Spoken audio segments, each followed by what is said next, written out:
In many ways, the work of a critic is easy. We risk very little, yet enjoy a position over those who offer up their work and themselves to our judgment. We thrive on negative criticism, which is fun to write and to read. But the bitter truth we critics must face is that in the grand scheme of things, the average piece of junk is probably more meaningful than our criticism designating it so. How do you start with defining what a critic is? Do you start with philosophers, established journalists, art critics, design critics in their own respective fields? Are personalities like Friedrich Nietzsche, George Orwell, John Ruskin, or people making YouTube essays on any topics they can get their hands on? You start watching these YouTube essays critiquing whatever they're criticizing with a confident voice, and somehow to the average eye, they gain authority. Well-crafted edits, brightly timed background music, with a clear, confident voice. The building blocks of a critic. They always seem to have it all figured out, irrespective of how little they've ever done beyond their criticism. You see criticism everywhere, in art, in culture, online, and it's honestly not that hard to see that the effort rarely matches the value. We can watch these for hours on end and still not get anywhere in the grand scheme of things. The courage it takes to start something from zero and bring it to life is something no critic will ever understand. You could argue that these critics have to bring their argument to life too, and construct it in a way where it makes sense and is appealing to the audience. But that will never be comparable to what a person has to do to create it from the start. It's not like these millions of critique channels you see on YouTube are building something of their own in the same industry they're providing their critiques in. Their entire existence is based on other people's work. That's not comparable, it's parasitic in nature. Where can this line be drawn? I can sit here and criticize them back that their overzealous amount of criticism is a net negative for society. And the guise of constructive criticism or pointing out the bad is just the easy way to rack up the YouTube monetization money. This is the easiest thing to sell on YouTube.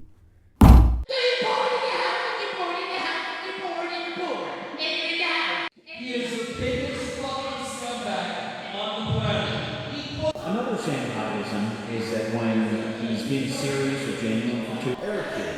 Now, as you all know, we have a long-standing tradition on the show of kicking. Someone needs to put more fire in this man's eyes. These are very obviously poop hosts. My case against Grab is I have the useful case against Grab and then I get to the cultural case. Okay.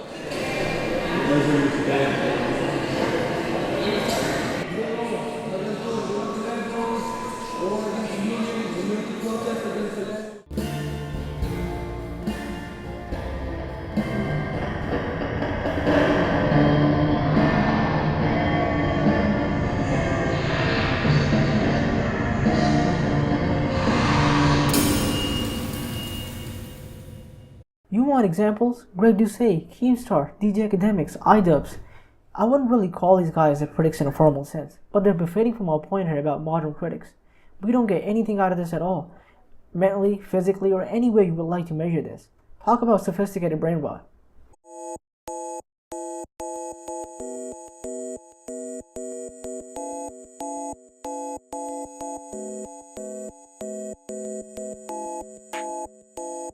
They can go about it in a way that actually leads to something, but then you won't pay attention. I'm not positioning myself as above the critics here. I'm literally making a critique video on modern day social media critics. My point here isn't to devalue the role of the critic. It's actually the complete opposite of that. We need critics, but not like this. Criticism serves an important role in our society, but we've lost the plot for like the past 10 years. Take a movie like Fight Club for example. It came out before I was born, but reading back on its history, it wasn't a well-received movie at its time. A movie once trashed by many for being nihilistic or violent, now is a part of pop culture in a way where 6 out of 10 Sigma male memes are using this movie as a placeholder to deliver their point. From the perspective of the actual movie critics of Fight Club's time, they didn't immediately react to the movie in the way they were expected to. Richard Schickel, Time magazine, called it a major work of art and said it reflected genuine generational anger. Roger Ebert, a famous movie critic, didn't defend the movie, but he also didn't jump on the bandwagon of just hating the movie. He approached it like an actual critic. Fight Club is the most frankly and cheerfully fascist big star movie since Death Wish.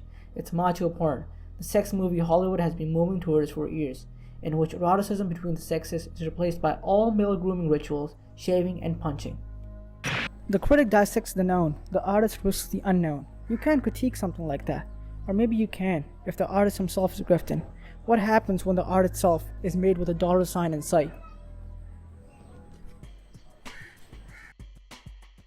Well, what's the role of art in a healthy culture?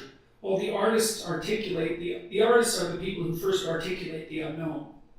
And so the role of artists in a healthy culture is to bring to public awareness elements of being that have not yet entered the collective consciousness. So you can imagine that we're all living on an island, and many of us are in the center of the island, far enough away so that maybe we can't even see the shoreline and we can't see the ocean. That's where our borders end, but we're distant from. The artists are right on the edge, and they're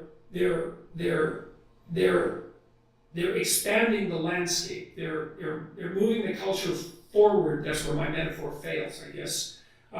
They're moving the culture forward into the unknown, and they do that by translating what is as of yet unimaginable, but sensed, into what is at least imaginable and represented in image and drama and literature. And that's the precursor to its full formulation in articulated philosophy and thought. And that's what artists do. They're problem solvers. They're problem detectors and problem solvers.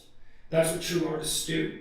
Your desire to immediately label something you're not comfortable with cringe is only you looking for comfort about your own conformist nature. This isn't something that is entirely the critic's fault. These people that I'm calling the modern critics are just trend hoppers in disguise. Every viral video, every commonly shared criticism is a representative of the collective.